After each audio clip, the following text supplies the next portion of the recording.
Fala investidor, fala investidora, como é que vocês estão? Espero que vocês estejam muito bem. E neste vídeo eu vou matar de vez a sua dúvida. Será que vale mais a pena eu comprar um imóvel para eu colocar em aluguel? Ou será que vale mais a pena eu pegar esse dinheiro e colocar num fundo imobiliário? E eu vou trazer aqui a visão da rentabilidade e daqui a pouco também eu vou falar sobre outras questões que são muito importantes na hora de você ver o investimento. Então esse vídeo aqui com certeza merece seu like, porque eu vou te dar muito conteúdo aqui. Então vamos aqui para a tela.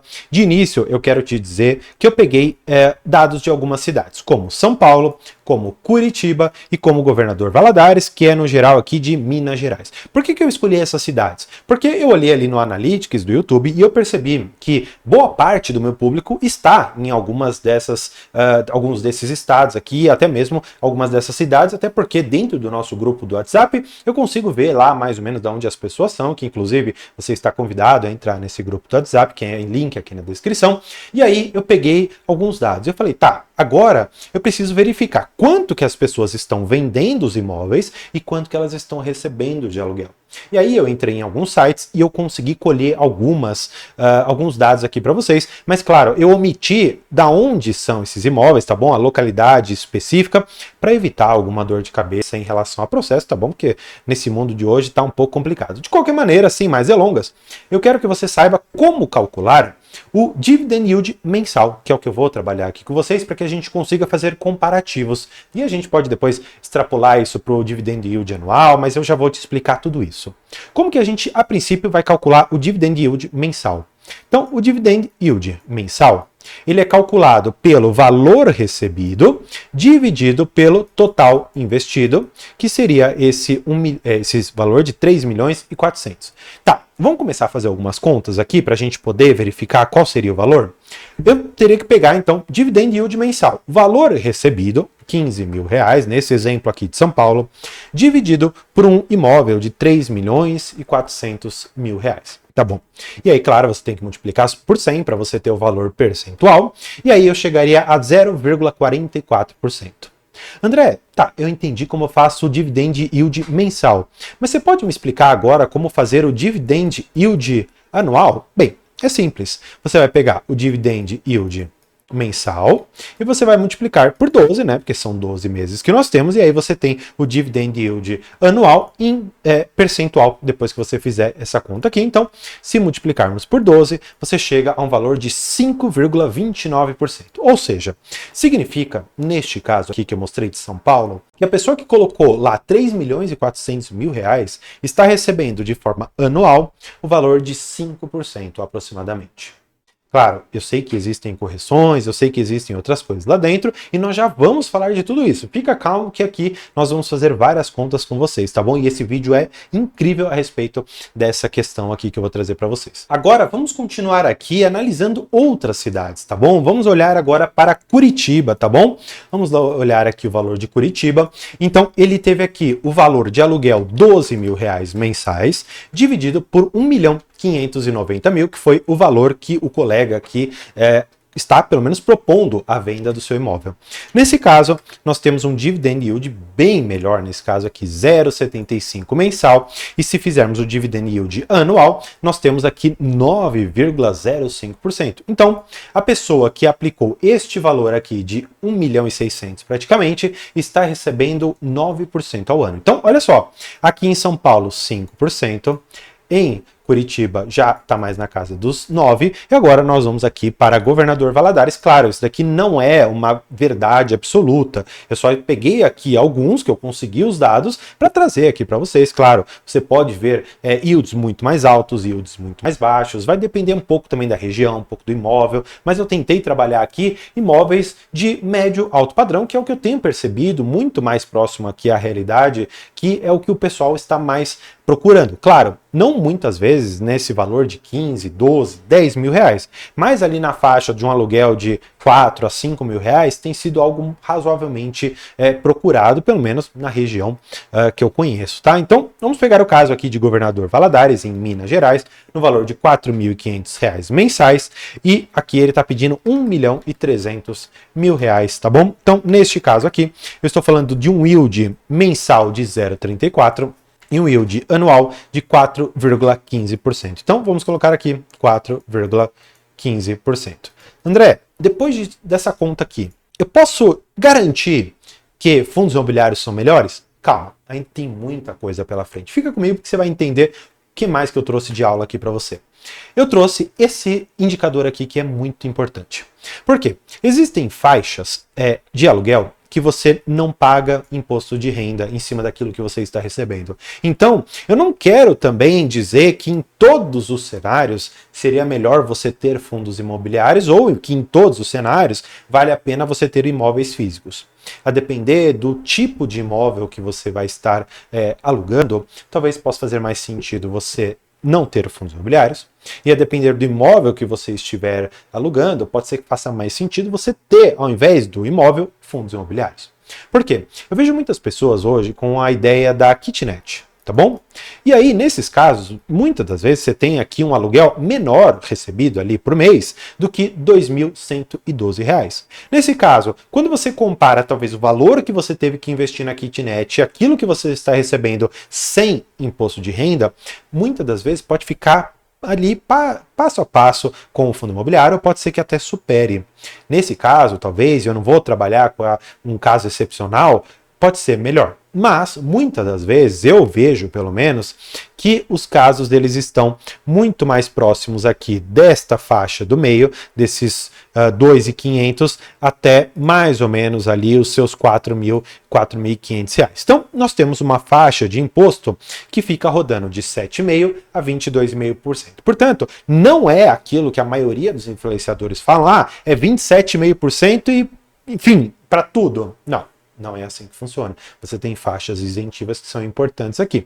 Nesse caso, você vê o quanto que o proprietário teria que pagar aqui do imposto de renda para cada um desses casos. Então, vamos mais uma vez retornar para aquela conta inicial que eu tenho aqui com vocês, tá bom?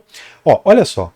A pessoa que recebe um aluguel de R$ 15.000, ela vai pagar 27,5. Agora, aquele que está ali recebendo 4,5, vai pagar 22,5. Ou seja, tem uma diferença dos 27,5 para 22,5. Ainda assim, você tem que atrelar esse custo com mais uma coisa. Muitas das vezes você coloca numa imobiliária e você tem custos. Claro, são diversos os contratos que existem, então tem pessoas que fazem ali um percentual, tem pessoas que colocam um valor fixo, vai depender muito da empresa que você estiver trabalhando, mas você tem que colocar aqui as comissões, tá bom? Nesse ponto aqui, você já para perceber que, com exceção do caso aqui que eu mostrei para vocês das kitnets, que da maioria das vezes elas são isentas, você tem que pagar imposto de renda e você também paga uma comissão. André, significa agora que os fundos imobiliários são melhores? Ainda não. Vamos continuar refletindo um pouco mais, tá bom? E aí, para isso, eu preciso, claro, trazer vocês para alguns fundos imobiliários para que a gente não entre na exceção. Tá bom? Porque se você tomar como base sempre a exceção, você nunca vai aprender nada. Porque se a exceção para você se torna a regra, cuidado com esse tipo de raciocínio. Por que eu trouxe o Vino 11 e o Tord 11? Dois fundos imobiliários que tiveram uma desvalorização significativa nesses últimos 12 meses, tá bom? O Tord de 53 e o Vino de 37. Claro, cada um deles tem uma realidade diferente. O Tord não paga dividendos há mais de um ano e o Vino, considerando, claro, as cotações atuais, está pagando 13,4%, mas claro, isso aqui deve cair para alguma coisa muito mais próxima aos seus 9% ao mês. André, 9% ainda com esse valor atual é muito parecido com o melhor cenário que você trabalhou aqui para mim em relação a esse imóvel de Curitiba? Sim, de uma certa maneira, porque eu ainda não estou considerando aqui imposto de renda, tá? Mas tudo isso a gente já vai conversar. O que eu quero ainda trabalhar com vocês nesse ponto? Eu não quero pegar a exceção, eu quero pegar o que seria a regra. Como que eu poderia enxergar o que é a regra nos fundos imobiliários? Tem que pegar aquele fundo que tem a maioria dos cotistas ou que tem grande parte dos cotistas investindo. E por isso eu escolhi aqui o MXRF11. Significa que é um fundo imobiliário para você investir? Não, não é nada disso. Ele teve uma desvalorização de quase 5%, pagou 12%. Nesse caso aqui você teria mais ou menos ali uns 7% de dividend yield que, vamos dizer assim, veio para você.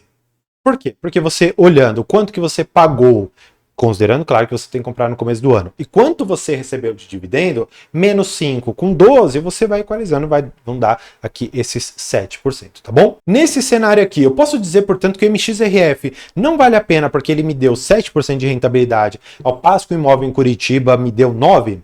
Calma. mais uma vez, a gente entrou em mais um erro que muitas pessoas têm. Por quê? Quando eu olho para um imóvel, eu não vejo exatamente ali o quanto que ele está valendo dia a dia.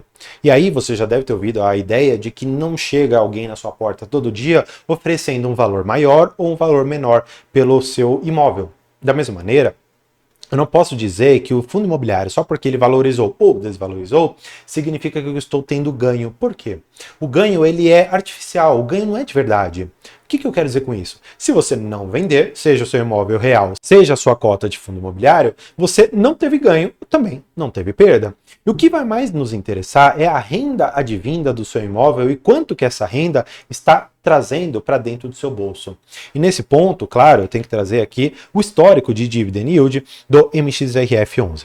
De 2016 em diante, ele vem trazendo resultados muito consistentes e crescentes, saindo aqui de 60 centavos, já chegou a ficar próximo aqui do seu R$1,30 mais ou menos, mas eu não quero pegar nenhum dos extremos. O que eu vou fazer?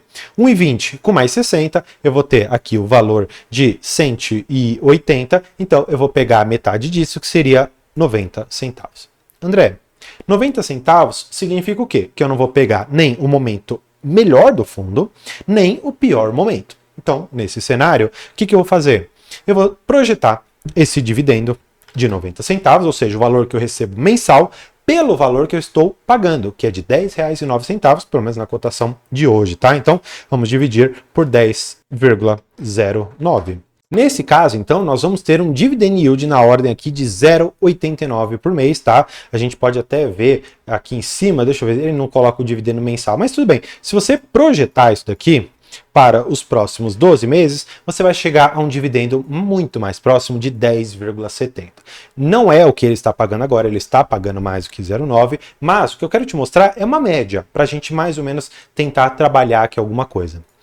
Nesse caso dos fundos imobiliários, nós temos alguns benefícios.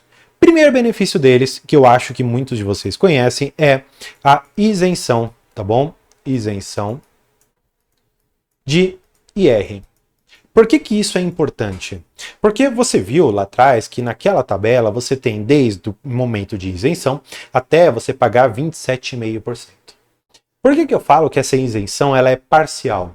Porque quando você vende, por exemplo, um imóvel, assim como quando você vende uma cota de um fundo imobiliário, ambos com ganho patrimonial, você vai pagar imposto de renda.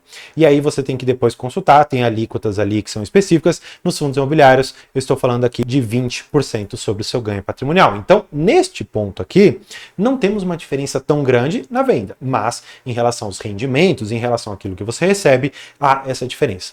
De outro lado, e aí muitas pessoas falam erroneamente sobre isso, é que quando você tem um imóvel e ele está alugado, você paga uma comissão. E qual que é o ponto? A comissão no imóvel físico tem esse nome, você sabe que vai para imobiliária e tudo mais. Nos fundos imobiliários, a gente pode dizer que existem mais problemas. Por quê? Você tem aqui duas taxas, tá? Você tem uma delas que é a taxa de administração, e você tem uma outra que é a taxa de performance. O que acontece? Muitas das vezes a taxa de administração fica em torno de 0,8 até mesmo, já vi taxas de 1,5 por mês em cima, algumas vezes do patrimônio líquido, algumas vezes sobre os rendimentos do mês, vai variar um pouco. E no final ali do período de 12 meses, apurados ali pelo fundo, você tem ainda a taxa de performance, que eu já vi taxas de 10%, assim como já vi taxas de 20% ao ano sobre aquilo que excedeu o CDI, o IPCA, o IMAB, enfim, tem inúmeros critérios aqui. Qual que é o ponto? Quando você olha o quanto que você está pagando de taxa, de administração, de performance, quando você vê o quanto você paga de comissão, alguma das vezes você pode dizer, opa, peraí, será que então vale mais a pena ter meu imóvel físico para eu não pagar uma taxa de performance para alguém? Bem, aí mais uma vez a gente abre um outro leque de discussões. Você tem, primeiro, vontade de administrar imóveis? Se for o caso, maravilha, você pode tê-los. Se você for uma pessoa que não tem expertise, não quer, ou prefere que uma pessoa que é profissional do mercado administre imóveis para você, imóveis que talvez você sequer possa comprar por valerem ali de milhões de reais. Nesse caso, qual que será que vale mais a pena? Eu, hoje, tenho como filosofia que eu não tenho capacidade para administrar imóveis por conta, primeiro, de trabalho, por conta de não ter expertise, por conta de não ter paciência mesmo com o inquilino. Então, eu prefiro ter uma pessoa que vai sofrer por mim, ouvindo lá do inquilino que alguma coisa quebrou, que precisa consertar alguma coisa, pedindo um reajuste menor de aluguel, pedindo para não reajustar o aluguel, pedindo um desconto, uma carência, etc. Tudo isso alguém faz por mim. Já que alguém vai fazer por mim, eu tenho que ter um desconto realmente, porque alguém está prestando um serviço. E não existe almoço grátis, seja dentro ou fora do mercado. Se alguém está facilitando a sua vida, pode ter certeza que isso tem um preço. E nesse caso, eu prefiro pagar uma taxa de administração, uma taxa de performance muito menor, por exemplo, do que eu poderia ter em algumas imobiliárias que eu já vi por aí. Não estou denegrindo, só estou dizendo que existem situações de mercado que são bem específicas, tá bom? E no final das contas, eu tenho para mim que fundos imobiliários é a melhor opção. Mas essa é a minha conclusão. E já que essa é a minha conclusão, por que não trazer aqui fundos imobiliários que são recomendados para você ter bons rendimentos? Neste momento, eu trouxe aqui a Suno, ela tem alguns relatórios que são públicos, tá? Então, por isso, eu consegui acesso a eles aqui. E eu tenho para os fundos imobiliários de setembro, tá bom? Agora de 2024, eu tenho algumas recomendações de uma casa de análise. Nesse caso, a HGRU está aqui com dívida em restrição, mas está pagando muito próximo a 9%. HSML, Fundo de Shoppings, XP Malls, Bresco Logísticos, fez uma compra que eu particularmente não gostei tanto no interior de um estado ali do Nordeste, se eu não me engano, foi de Pernambuco, e acabou trazendo ali uma dúvida para mim em relação à qualidade do investimento, mas não vou trabalhar o fundo específico, só queria aqui dar uma pincelada. LVBI deu ali uma ótima melhorada na sua alavancagem. KNRI, apesar da qualidade, por dividend yield, um valor que eu não gosto muito, eu acho que existem coisas melhores para serem investidas. Lajes corporativas, apesar de não ser um setor que eu gosto tanto, é um daqueles que os antigos de mercado gostam bastante, até por terem sido os primeiros, exatamente por isso, pagando aqui 8,3%, também não é nada que me atrai muito. Eu gosto, pelo menos neste cenário atual, que ainda existe essa possibilidade, pagar em fundos de tijolo valores que me gerem pelo menos 9% ao ano de dividend yield. Nesse caso, a gente pode ver RBRP também pagando 11%, Canip, a gente já fala aqui de fundos de papel nesses últimos, Canip, HGCR, KNHY, KNCR, todos eles, praticamente todos eles pagando mais de 10% ao ano, e provavelmente esses valores aqui devem subir para os meses vindouros, afinal de contas a nossa Selic subiu, que ajuda de uma certa maneira em alguns desses fundos a elevar um pouco mais os seus rendimentos. Portanto, se eu respondi a sua dúvida, deixa aqui embaixo um comentário, porque isso me ajuda muito a saber se eu estou indo para o lado certo ou não aqui nas ideias que eu tenho para trazer de vídeos para você no canal. Agora, se você, por alguma razão, não concordou com uma das ideias que eu tive, não concordou com alguma das contas e tem como trazer maiores dados para eu aprimorar e aprofundar mais a minha análise, deixa aqui também um comentário e, claro, se você quiser conversar pessoalmente comigo sobre a sua carteira de investimentos, para que a gente dê uma pincelada, tente ali buscar dividendos ainda maiores dentro da sua carteira, tem a possibilidade de você ter a mentoria comigo através da nossa área de membros Black. Então, espero que você tenha gostado desse vídeo. Se gostou também, inscreva-se aqui e por hoje é isso. Muito obrigado e tchau!